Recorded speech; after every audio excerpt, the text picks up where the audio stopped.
कल, आज और कल, अकबर बीरबल की कहानी।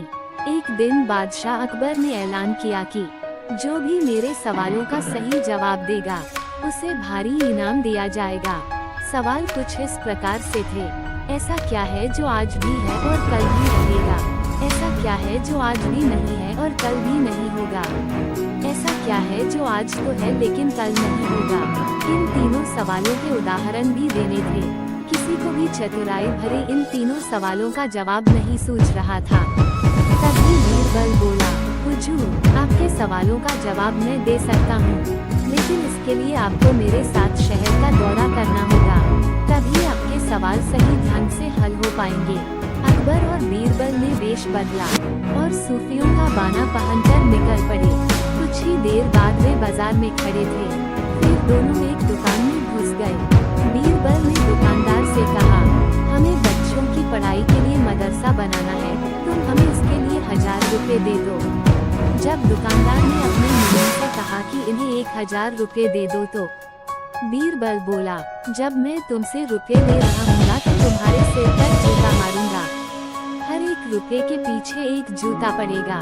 बोलो, तैयार हो? ये सुनते ही दुकानदार के नौकर का पारा चढ़ गया और वह बीरबल से दो हाथ करने आगे बढ़ाया। लेकिन दुकानदार ने नौकर को शांत करते हुए कहा, मैं तैयार हूँ, लेकिन मेरी एक शर्त है। मुझे विश्वास दिलाना होगा कि मेरा पैसा इसी नेक काम पर खर्च होगा। ऐसा कहते हुए दुकानदार ने सिर झुका दिया और बीरबल से बोला कि जूता मारना शुरू करें। तब बीरबल व अकबर बिना कुछ कहे सुने दुकान से बाहर निकल आए।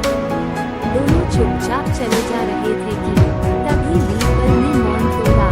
बंदरपूर्वक, दुकान में जो कुछ हुआ उसका मतलब है कि दुकानदार के पास आज पैसा है और उस पैसे को नेक कामों में लगाने की नीयत थी जो उसे आने वाले कल भविष्य में नाम देगी।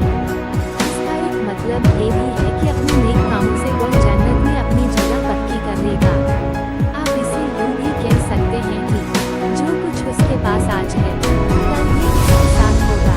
यह आपके पहले सवाल का जवाब है। फिर वे चलते हुए एक भिखारी के पास पहुँचे। उन्होंने देखा कि एक आदमी उसे कुछ खाने को दे रहा है और वह खाने का सामान उस भिखारी की जरूरत से कहीं ज्यादा है। तब बीरबल उस भिखारी से बोला, हम भूखे हैं, कुछ हमें भी दे दो खाने को। ये सुनकर भिखारी बरस पड़ा, भागो यहाँ से, जाने कहाँ से आ जाते हैं मांगने।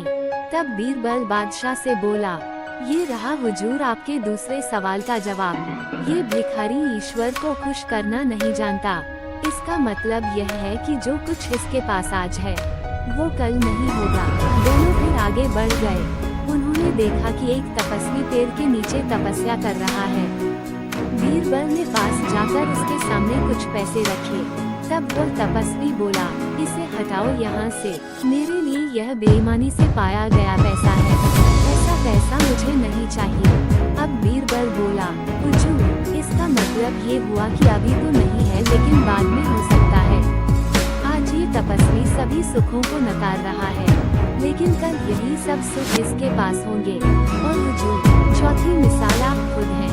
पिछले जन्म में आपने शुभ कर्म किए थे, जो ये जीवन आप शानो शौकत के साथ बिता रहे हैं। किसी चीज की कोई कमी नहीं। यदि आपने इसी तरह ईमानदारी और न्यायप्रियता से राज करना जारी रखा तो कोई कारण नहीं कि ये सब कुछ कल भी आपके पास न हो। लेकिन यह न भूलें कि यदि आप राह भटक गए तो कुछ साथ नहीं रहेगा। अपने सवालों के बुद्धिमत्तापूर्ण चतुराई भरे जवाब सुनकर बादशाह अकबर बेहद खुश हुए।